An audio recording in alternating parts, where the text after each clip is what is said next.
Okay. So very often when couples either say they're going to therapy, or if you hear therapy mention couples therapy in particular, maybe in a media setting, whether it's a TV show, anything, right? They kind of bring up this notion of date night, right? Plan sex and date night. Are you going on your date night? Date night is a really big deal because what's funny is we used to go on like date night all the time. So when I talk to couples who don't have kids and we talk about date night, they're like, I mean, some of them are like, oh, date night's like every night. Like we get to go out whenever. So they don't maybe understand the importance of like, this is our date night. And what do we do on our date night? In the same way that couples that have children do, because it is, again, time, budgeting for time once we have children that we didn't have to do before. And money, because now we have to find a sitter, someone we trust, because our child is special and can't go to bed and only eat certain things. I mean, we all know that, right? So date night becomes something that doesn't happen very frequently, and a lot of times it's because someone is expecting the other person to plan it, and that's where we fall kind of prey to no longer having date night. And I'll give you a little example. So not always, men, bear with me here, but very frequently, women in a heterosexual relationship are the kind of the household managers, the kind of the mental load carriers, the planners of the family life calendar, the kids play date schedules, even, right? Like planning everything. So planning the date nights just naturally at some level just falls on the women. Well, let's think about this. Okay, so I have to think about what sitter I can find right now. One that both my kids like, one that I trust, one that's available, one that doesn't cost $17,000. So I got to do that, and I got to plan that out, and I got to find time to make that text and phone call, right? That's the other thing people forget, that takes time. I got to think about what's our calendar like. Does the following day have early stuff? Is that going to make it challenging? Do we have a lot of time that we're going to be pulled away from our kids? Is that going to make it harder for me to want to go on this date? So do you see already the amount of time, energy, effort that I've put into this date that has yet to even be scheduled, planned, or attended? Okay, so let's continue it. Okay, so I get the sitter. Now what do we want to do? Well, I don't know if my husband will like this place, or do I want to go downtown, because then there's all that parking, there's all that construction, and then I don't know if he's going to like that. Okay. All right. So now I have more roadblocks. So if I actually make it to scheduling, maybe setting the reservation, or if I had to buy tickets for something, show, whatnot, if I do that, and then do we have like energy to attend and be really mindful and present and fun and engaging on the date? And then what is normally supposed to happen at the end of a date for a married couple with children? Sex. Okay, so let's rewind back to the beginning on who I said plans these. Now, if I'm not feeling very connected to my partner for various reasons, and I go from, well, that's going to mean this, and I don't even feel like I want to do this because of the lack of connection that I have with my partner, do I want to put all of that effort into this? No, I don't, and I won't. And very often, if the mom, the woman, and again, heterosexual relationships isn't doing it, it doesn't get done.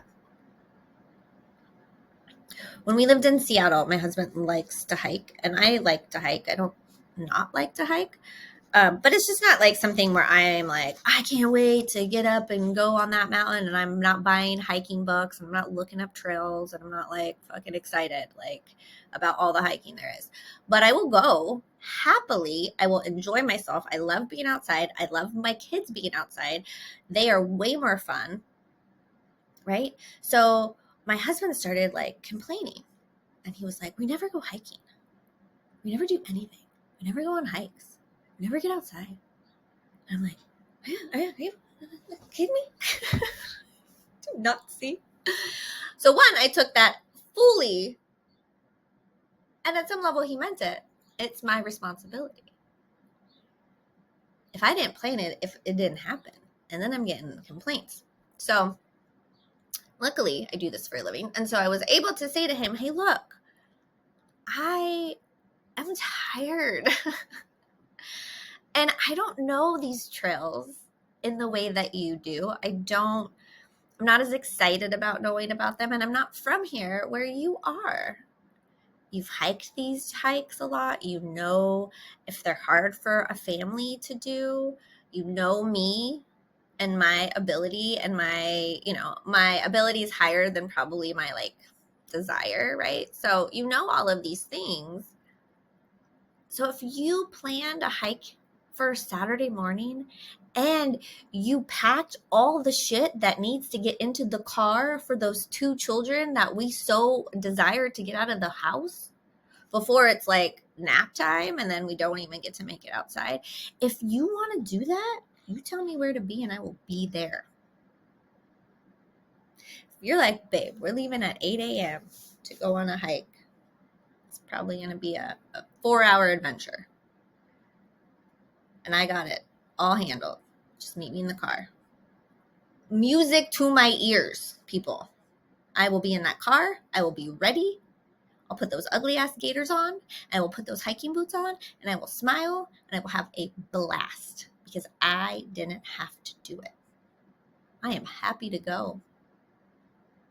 Right? Because I was able to say that to him, he got it. And then he's, oh, okay. It's not that she's, not allowing me to go because there was some hidden message in there. It was like, I'm just not going to plan it because it's not on the top of my fun things to do. I'm going to plan the things that I think are fun for us and our family. And again, it's not that I don't think it's fun and that I won't be, I won't have a good time. I'm just probably not going to plan it.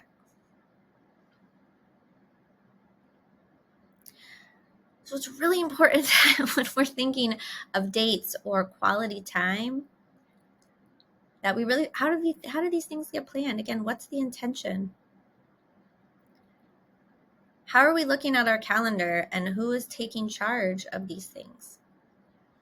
I have a great therapist colleague who I just adore and love, and it's always great to get cool ideas by either reading something she's written, something she posts on social media. She has an amazing podcast with another great therapist friend of mine.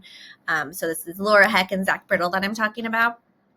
And she had this great idea once, and it was called Mystery Date Night, and I totally stole it. But I give her credit every time, which was that couples pick, right? So, this might be one of the dates that they do in a month, but let's say when it's my turn, that I plan the entire date. So I am picking where we're going. That means I'm making the reservation. That means I am buying the tickets. That means I am picking and planning and getting the babysitter. I tell this funny as a joke, but if I'm planning it, then I am giving us ample time to find street parking because my husband doesn't like to pay for parking. Roles were reversed. Takes me to valet. That's what I would like, right? So what do you know about your person? And then plan this date for what you know they would want to do. Has your person said to you that they want to go, see more talks at the university? Have they said they want to hit the farmers markets more frequently and then have a nice, picnic on the beach? What have they said that they might be interested in, that they would like to do? What do you know that they like to do in general? Is there a favorite restaurant, right? So what can you do that would be, this is for them? It's not like when Homer Simpson bought the, bowling ball for March because he wanted it, right? You don't pick the place you want to go. You pick the place that you know your partner is going to be into. So the first time Charlie and I did this, I was so nervous because I'm the worst. I do not receive gifts well. I have too many expectations. I expect a lot of perfectionism, and then I get really disappointed. And I get mad at the minute I'm disappointed, I'm mad at myself. But anyways. So that's my own stuff. So I knew, I go, okay, Charlie was going to plan it first. So I was like, I knew I needed to do my best because of like being appreciative of this, because that is also a very important part of this, instead of being like, well, I didn't like this and I didn't like this.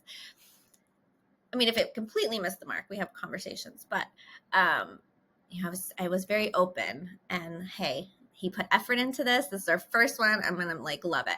And he took us to a dance show, the University of Washington. And I like knocked it out of the park. It was amazing. I got all dressed up. I pretended like I was in like Los Angeles instead of Seattle. So I was the only one dressed up. It was amazing. Parked clothes. It was perfect. It was perfect. It was just what a mystery date night should have been. And what we can all do when we are thoughtful, right? So let's go back to love mapping. This is why love mapping and updating our love maps is so important, because we can pick up on nuances. We can pick up on little stories. Like, what if you heard something and then you're like, oh my God, right? Like, I loved Miss Saigon as a young, I don't know what grade, 6th grade probably, where I'd cry in my room and listen to the music. And then if Miss Saigon came into town and Charlie bought those tickets because he's heard me told the story, and I didn't even have to say I'd love to go see Miss Saigon, like that, you're paying attention, you're putting in effort, you're thinking about me. You want us to have fun, and you know this is going to bring me joy. And vice versa. It's not just one way, right? It's two people thinking about, what can I do?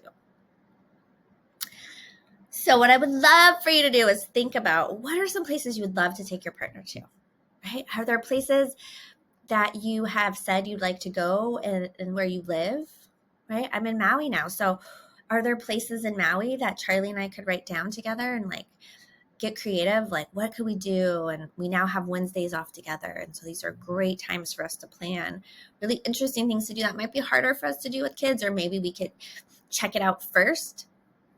So even collectively writing out a list of things you would like to do, so you can kind of pull from that. And if you don't know, again, ask questions. Like, I don't know where I would take my partner.